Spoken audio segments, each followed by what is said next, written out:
Before this review starts, I would like to point out I'm all over the place in this review, and some of the stuff might not make as much sense, and I might be jumping around from different, like, opinions and facts and stuff. I just want to warn you on that. But anyways, I hope you guys enjoyed the video. The KHJ, totally intense. That's me, the real Don Steele, Simon Garfunkeling, Mrs. Robinson.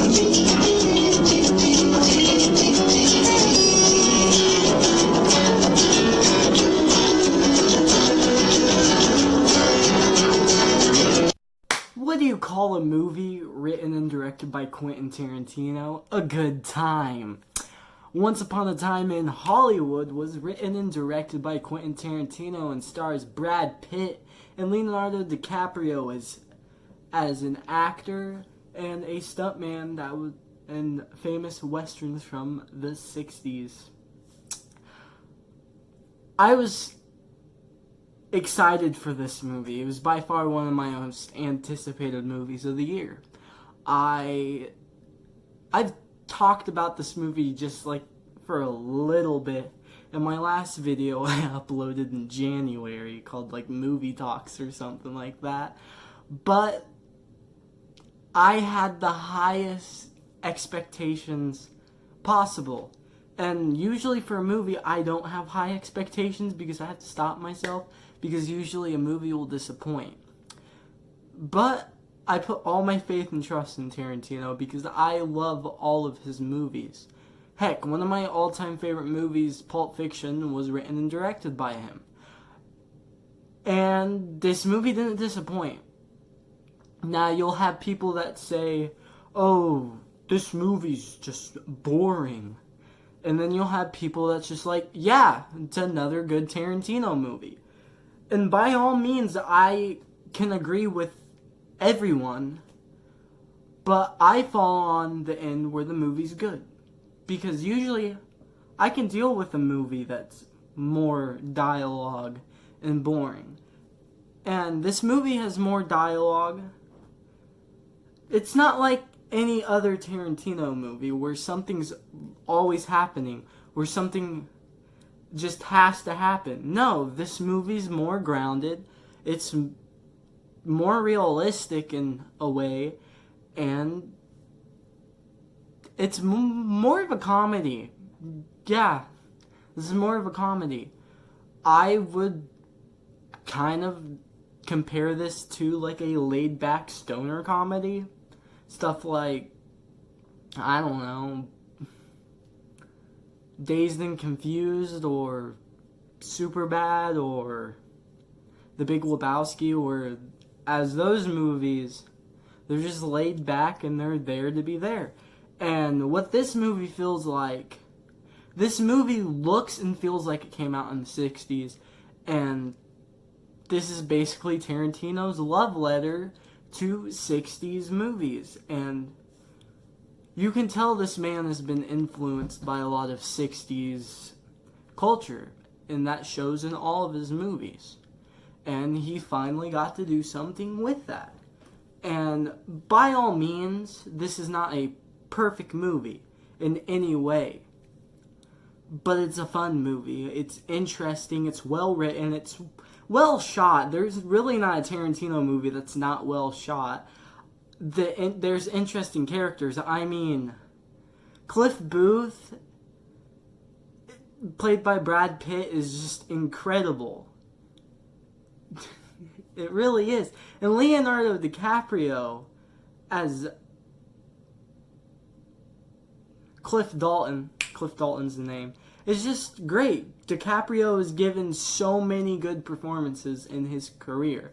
This man's only won, like, what, one Oscar? I really feel like he should have won more. And Brad Pitt, by far, is my favorite part of this movie. Brad Pitt's character is just incredible. I loved Brad Pitt in this. Margot Robbie's in this. She plays Sharon Tate. I thought that would have been a bigger character, but they don't really focus on her too much. But she is in quite a bit of scenes. There's other side characters played by more famous actors. You got Kurt Russell, playing a smaller role. Al Pacino playing in a smaller role. Luke Perry's in this movie for a little bit. He gave a pretty good performance for the little bit of the movie for the little bit of time he was given in this movie. You have it's an incredible lineup of actors in the movie who play side characters and stuff. And the music in this movie, oh my gosh. Just like any other Tarantino movie, the music is just great. All of his soundtracks in any of his movies is great. He just has like a perfect taste in music. This man really knows music, and he knows how to include them into a movie. All in all, I mean, Once Upon a Time in Hollywood was great. It has its flaws. The first act of this movie's brilliant. The second act, it slows down a little bit, and it's not as good as the first act, but it's solid. And then the third act kicks in. The third act is just phenomenal, and you can really tell.